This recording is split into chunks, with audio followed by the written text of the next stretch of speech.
Hi, this is attorney Rob Wells here from the Law Office of Robert Wells. And in this video, we're going to talk about the overview of the California residential eviction process. Hey everyone, this is attorney Rob Wells with you from the Law Office of Robert Wells. In this video, we're going to go over the residential eviction process in California. So you're probably asking yourselves, if you've never done an eviction before, how does our office help you out, and how does this process go? And in this video, we're going to cover that briefly. In a nutshell, the eviction process is in three stages. The first stage would be giving a notice of any violation or a notice to terminate a tenancy, or waiting for a lease to expire. That would be the first phase.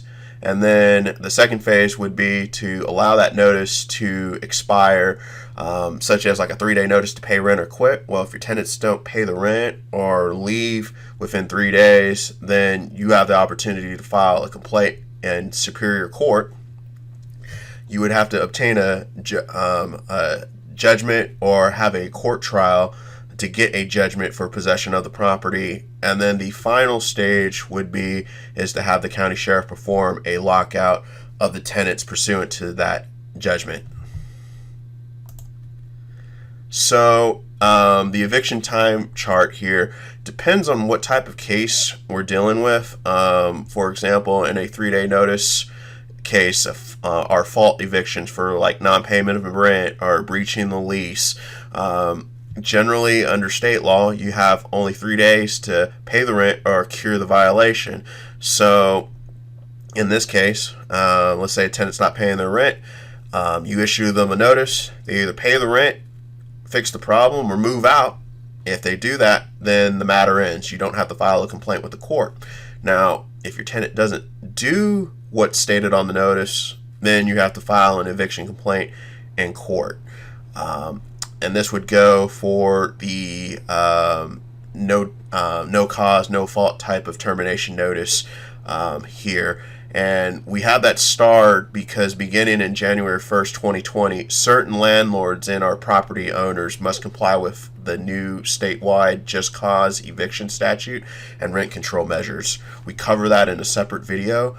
But for those that don't have to comply with this new statute, you issue a 30-day notice, or if a tenant's resided in a property for more than 1 year, you have to give them a 60-day notice.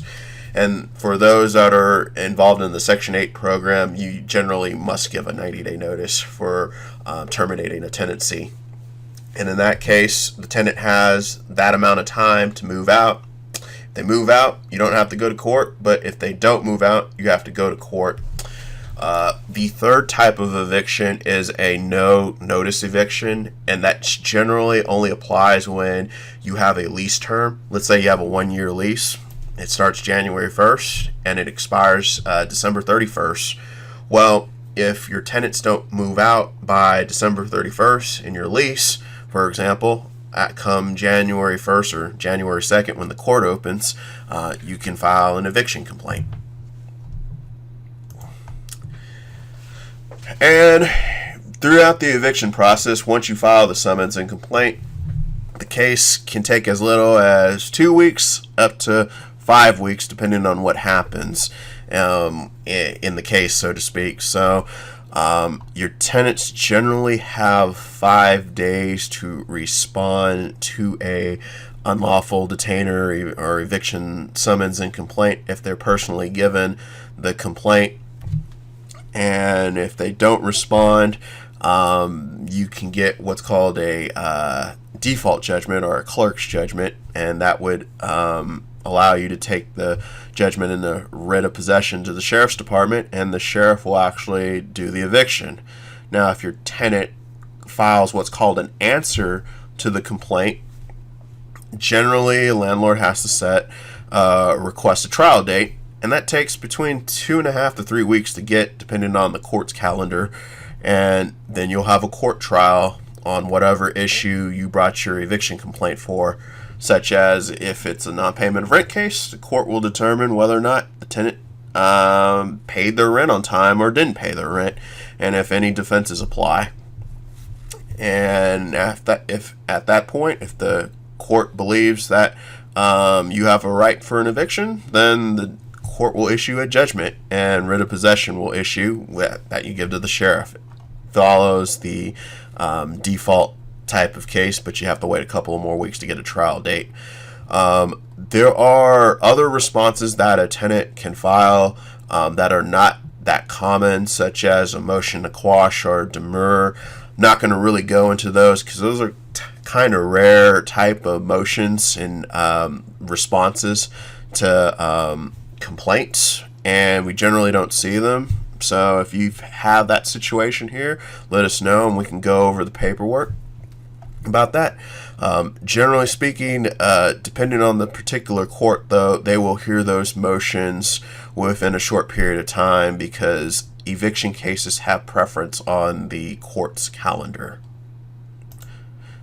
Okay, so we got some common questions for clients in the eviction process, and these are general questions here. The first question generally is, how long does the process take from start to finish?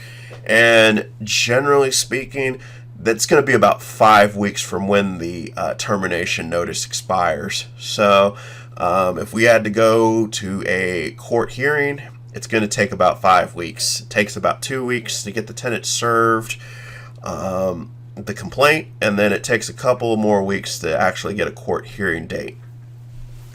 So we roughly say about 5 weeks to get the sheriffs out from when your termination notice expires. Another question we get is, can I accept rent after termination notice expires? The answer is generally no. If you accept rent when a termination notice expires, the tenants will have what's called a waiver defense, and they basically say, hey, judge, yes, I didn't pay my rent, but my landlord accepted the rent after the notice expired, and the court's going to say, okay, well, what's the problem then? You paid the rent, and the landlord accepted the rent. We don't have a case anymore.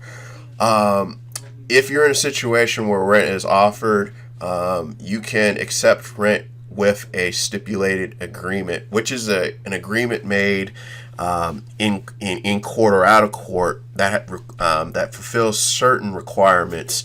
We'll have a separate video on that, and generally speaking, we tell our clients that if you have a situation like that, you need to talk with us, and we'll do the paperwork that's necessary to avoid you having your case thrown out in court. Okay. The next question would be, can I enter my property during the eviction process? Our general recommendation to that question is no, you shouldn't enter the property unless you've consulted with us and you have permission with your tenants.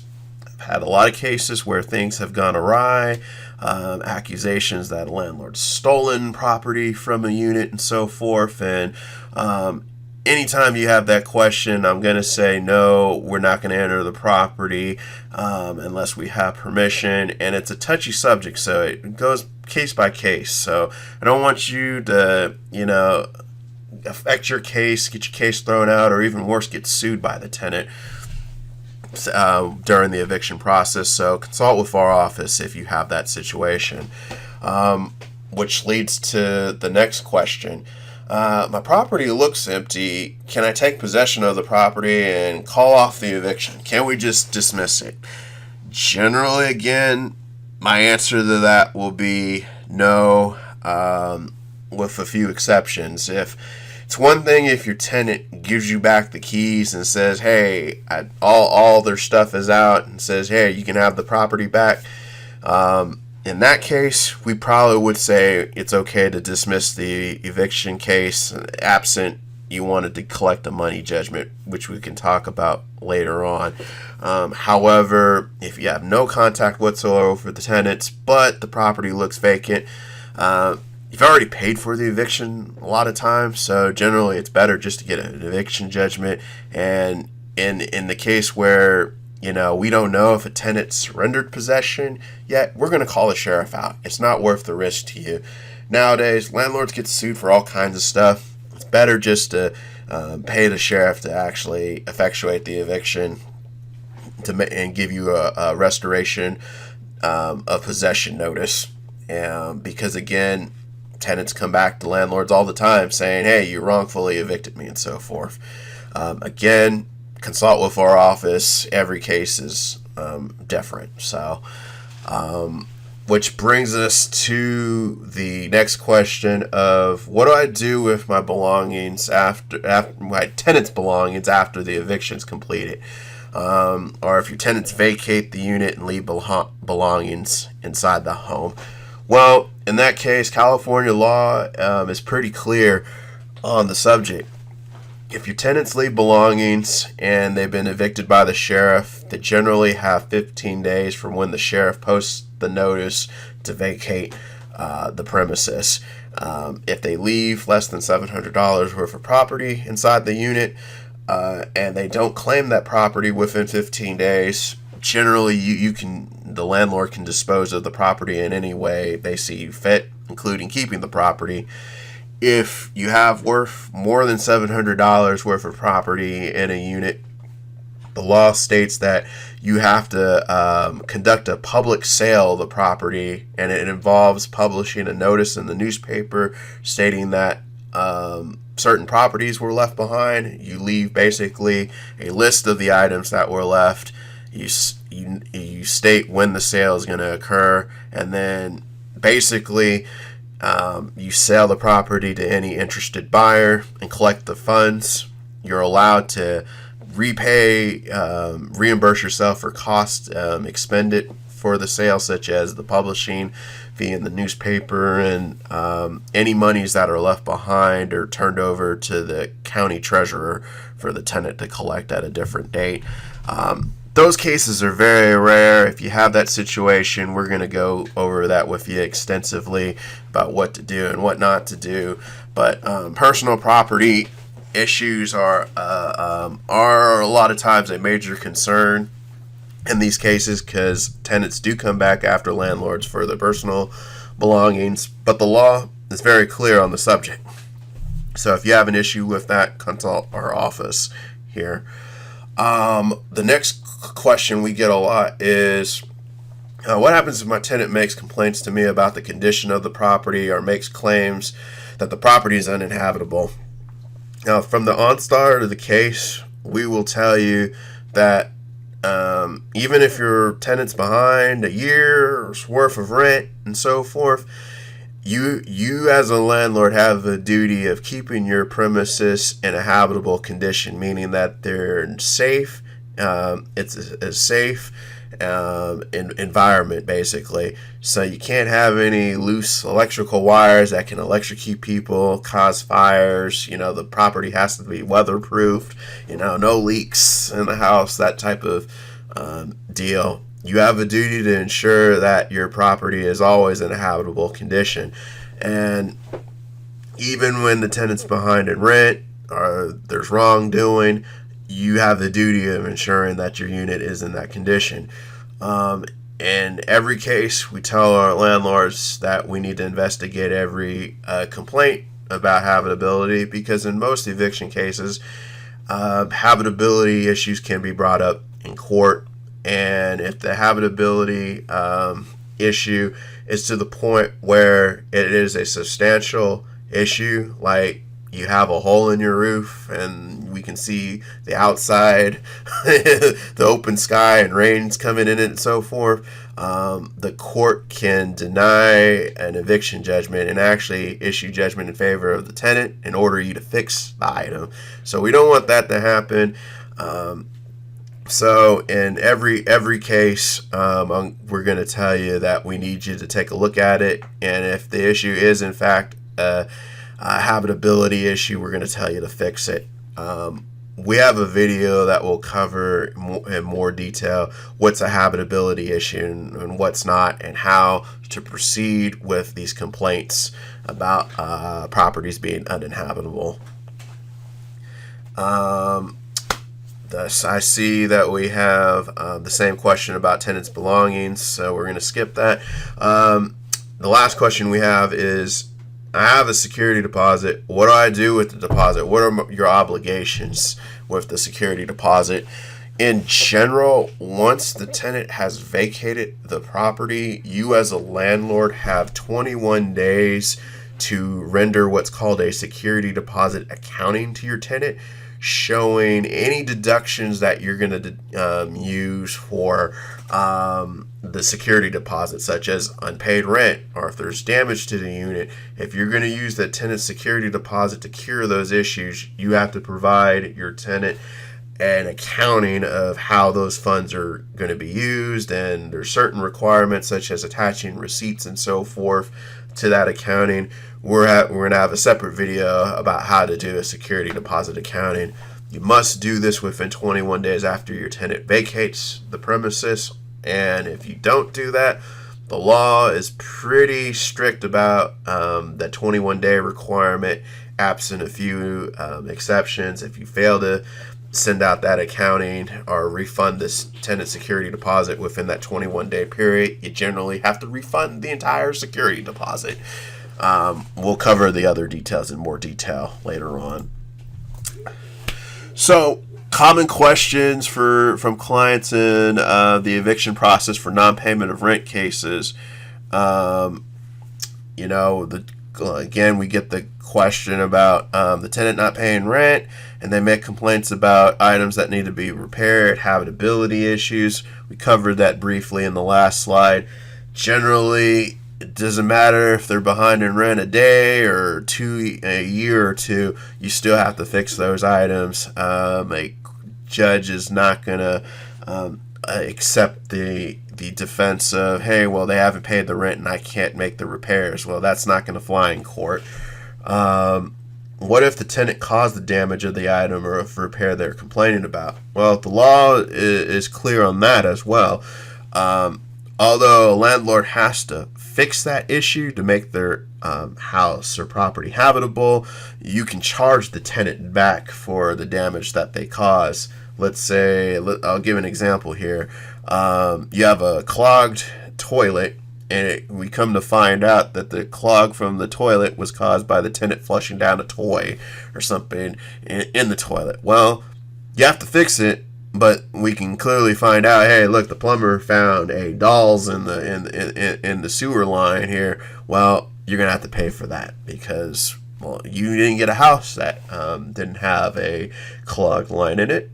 So, in clear cases like that, you can charge back the tenant.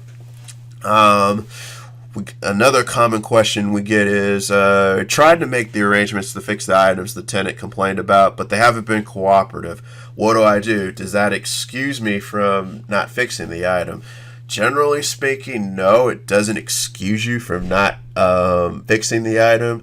Judges will ask, well, how many times did you try to go out and contact the tenant to fix the item and so forth? And our general rule is we attempt to contact the tenant at least 3 times.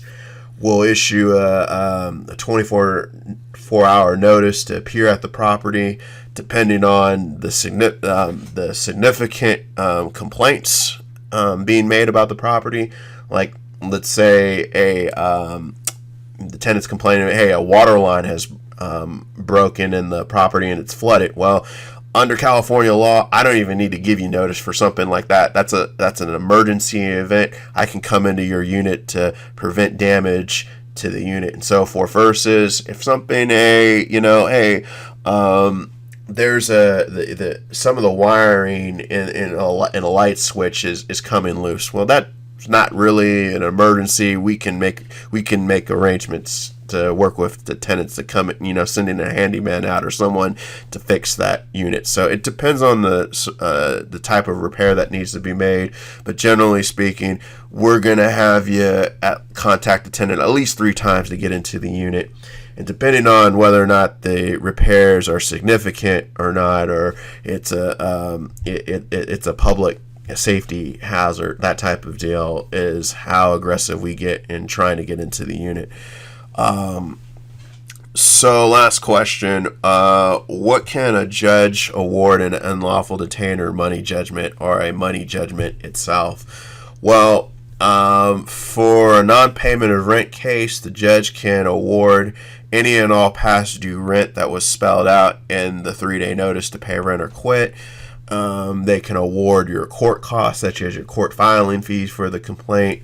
If you have an attorney's fee provision in your rental agreement saying, hey, the prevailing party gets attorney's fees, you can get reasonable attorney's fees. And you can get other post-judgment costs, such as the sheriff's fees and so forth, once they're completed. Any other fees, let's say there's damage to the unit and, so forth. Well, the judge can award you those amounts in an unlawful detainer or eviction judgment. However, you could go to small claims court. If you have a security deposit, you can deduct it from the security deposit. And generally, that's we generally recommend to our clients, look, the biggest item that the judge can award you is possession of the property. It's the most valuable thing going for you, because every day you lose rent on the property is a loss to you. So we just need to get the unit back from the tenant and get it back rented, and so forth. So any other expense generally has to go through small claims court or civil court. The eviction statute is pretty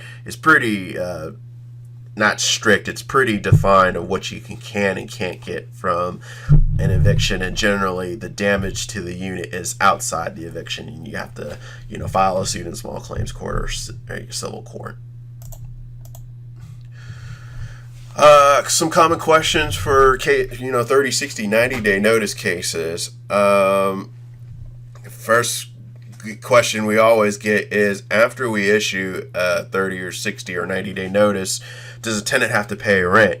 And the answer is yes, because the tenancy isn't terminated until the 31st day or the 61st day or the 91st day in the 90-day notice.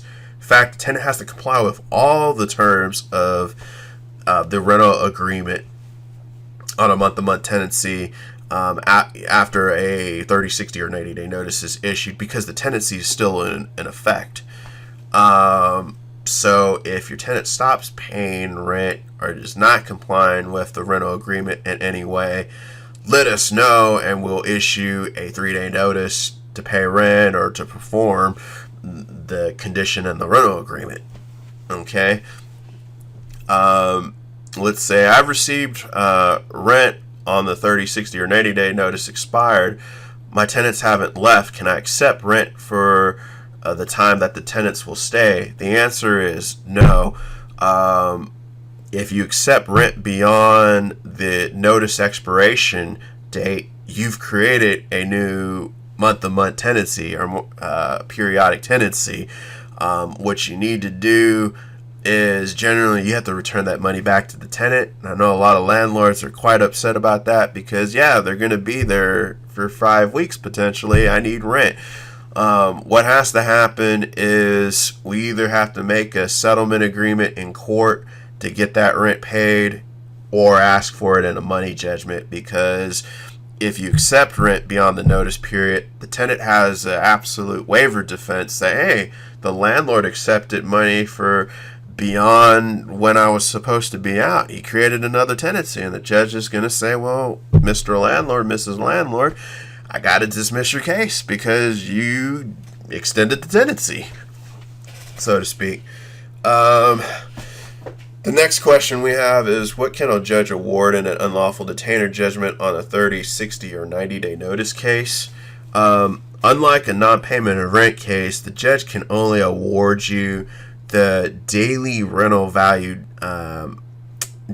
damages, we call them, after the 31st date up until entry of judgment. So unlike the non-payment of rent case where there's delinquent rent, the judge basically can award the daily rent after the 30 or 60 or 90-day notice expired up until the date of trial, basically, or the date the tenant vacated, so to speak.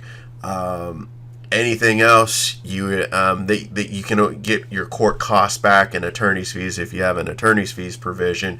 But anything else like damage to the unit or past due rent that wasn't in a 3-day notice, case, so to speak, or if you didn't demand rent, you got to sue in small claims court for, or another civil court. Okay. The last question we have is, if a tenant makes a reasonable accommodation request under federal or California state law for an extension of time due to temporary or permanent disability, do you have to respond to your tenant's request even after we've issued a lawful termination notice?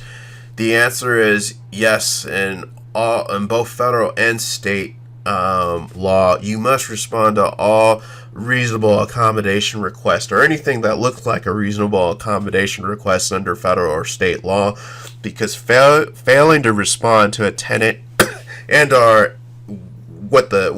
under the law, it's called interacting with the tenant. If you fail to do that, the tenant can file a federal and or state fair housing and employment discrimination complaint against you, and that's its own separate process outside the eviction. Even though you may have a lawful right to evict under fair housing law, you're required to interact with tenants and make any reasonable accommodation. Now, it doesn't mean that the request that the tenant's making is reasonable. It could be actually burdensome to the landlord, but you can't ignore it though. And if you get any type of complaint from a tenant or any type of extension of time due to something that looks like a reasonable accommodation, you need to contact us immediately, and we can start interacting on your behalf and trying to compromise with the tenant and offering other solutions that would be reasonable or not. Because failing to do this in the right way, you could end up before the Fair Housing and Employment Commission for the state of California, paying fines and attorney's fees to trying to get the complaint settled. So we don't want you to do that. If you get something like this, you need to let us know immediately. Okay?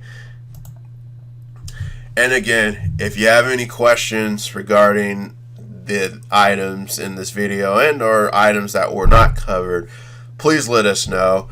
We're here to help you out. There's a lot of stuff that goes in landlord-tenant law and in evictions. Used to be a lot simpler, but nowadays it's kind of complicated. So if you have questions, let us know, and we can talk to you about those items. Thank you for watching this program.